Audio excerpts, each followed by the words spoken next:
One of the most difficult things for beginners to understand when they get started is this thing you see right here. And this is called the fretboard. And in this video, I'm going to show you that this fretboard thing is easier than you think. So make sure you stay to the end. If this is your first time coming around, make sure you hit that subscribe button, the notification, so you can watch more amazing videos like this. The first thing you should know as a beginner when you're learning the guitar, make sure to understand the names. Just know the names. It's not difficult. First of all, let me just let you know, it's not difficult, so don't overthink it. Make sure you know the names of these strings, but because they are going to help you to understand how the fretboard works. So what are the names of this string? We have an E starting from the top. The top is usually known as the sixth. The sixth, we don't call it like the first. When I started, I used to call this the first, but the first starts from below. So this one on top is your 6, 5, 4, 3, 2, 1, right? Now from the sixth is your E, string. That's the name. The next below the sixth is your A. The next below your A is your D. The next G, B, E. So the first thing you should know how to do is to know the names of these strings: E, A, D, G, B, E. Now, what comes next is a little understanding of music theory. Well, I don't know how to put it, but well, it's something that you should know. Just take it like this. Just take it that your E doesn't have a sharp and your B doesn't have a sharp. Did you get that? Your E doesn't have a sharp. I want you to know this. Your E doesn't have a sharp. Your B doesn't have a sharp. But every other thing here has a sharp. So with that knowledge in mind, let's try and figure out what these notes are. But first of all, let's go to your sixth string. Now, on your sixth string, right? I said E doesn't have a sharp, but any other thing has a sharp. So after my E, this is my E, right? Now remember your alphabets, your musical alphabets are, it starts from C. C, D, E, F, G, A, B, C. Don't forget that any other thing has a sharp apart from your E and B. With that in mind, after your E, it means that after your E, does E have a sharp from what I said? No, E doesn't have a sharp. So after your E comes, it means here is your F. This is called your first, this is your first fret, second, third, and like that. So after your E, then the next, because your E doesn't have a sharp, we'll move to an F. Don't forget, every other thing apart from your E and B have sharps. So after E, so it means E and B don't have sharps. So every other thing has. So E doesn't have a sharp, so go to F. Does F have a sharp? Yes. It means here is F sharp, right? Does after F sharp comes what? G. Does G have a sharp? Yes. G sharp. After G sharp we have A. Does A have a sharp? Yes. A sharp or B flat. After our A sharp, then we'll move to B. But does our B have a sharp? No. It means after B we'll go back to our C. Then after C comes what? Our C has a sharp. Our C has a sharp. So after our C, C sharp. Then D. Does D have a sharp? Yes.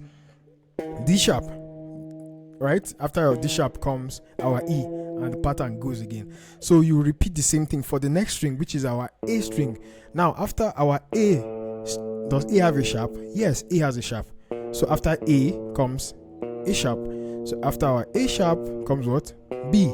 But does B have a sharp? No. Remember, E and B don't have sharps.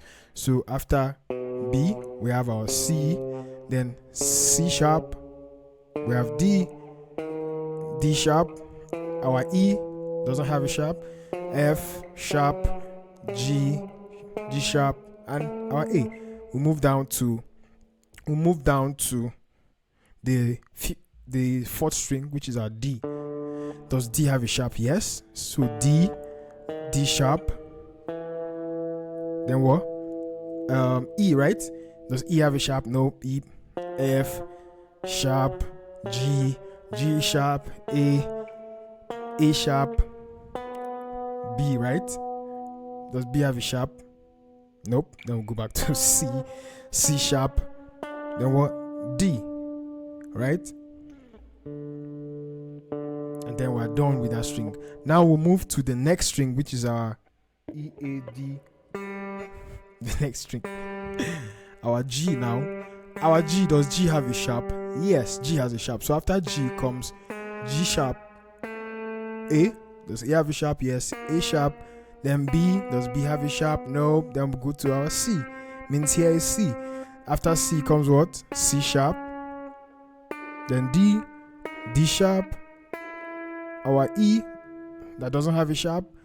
F. F sharp. We're back to G, right? Move to the next string, which is our B. Our B now, does B have a sharp? No. It means after our B is C. After C comes what? C sharp. Then D. D sharp. E. Does E have a sharp? No. So we'll move to the next, which is our F. After F is what? F sharp. After F sharp, G. After G, G sharp. After G sharp, A. After A sharp, B. And B doesn't have a sharp. We'll go back to our C. Yeah. So, the same thing. So, the same thing that is we did on top is the same thing that is below, because they are E. Just your low E and your high E. So, guys, this is a very, very simple way to navigate and to memorize your fretboard, to memorize and know the notes on your fretboard. So it is very important. So when doing this, just try to remember, take note of the fact that your E doesn't have a sharp and your B doesn't have a sharp. So any other thing has a sharp. So doing this can help you to know what to play at any point. So first thing I mentioned, just a recap, first thing I mentioned is that we should know the names, right? We should know the names of our strings, and knowing this can help us and take us one step further. After knowing your strings, note the fact that your E and B don't have sharps. So any other alphabet has a sharp. And once you use that concept, you can be able to derive other notes. Like we said, going back again, let's start with our just the string. After our E, right? After our E is what? Is E doesn't have a sharp. So what you do when practicing this is that once you pick the note, ask yourself, does this have a sharp? So this is our E. Does E have a sharp? No, it doesn't have a sharp. It means the next note is an F. And what comes next after F? Okay, you ask yourself, when we're on F, does F have a sharp? No, yes, it does. So after F, F sharp. Then after F sharp is G. Does G have a sharp? Yes, G has a sharp. Like that. Doing this exercise is going to help you to understand the notes on the fretboard. You can pick up the guitar, you can be able to trace like wherever any note is on the guitar.